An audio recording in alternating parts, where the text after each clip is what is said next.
How to delete Facebook group.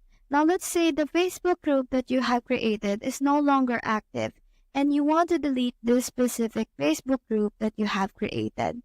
All you have to do in order for you to delete the Facebook group that you have is to tap on this main menu button right here and scroll down until you find groups right here. You just have to tap on that.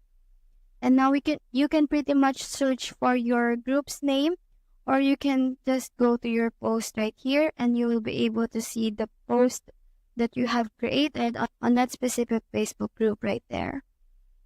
Now, once you have located your Facebook group, all you have to do is to tap on the shield button right here and scroll to the very end until you see delete right here. You just have to tap on that, and now you will be able to delete the group that you have created. So that's how to delete Facebook group. Hope we helped.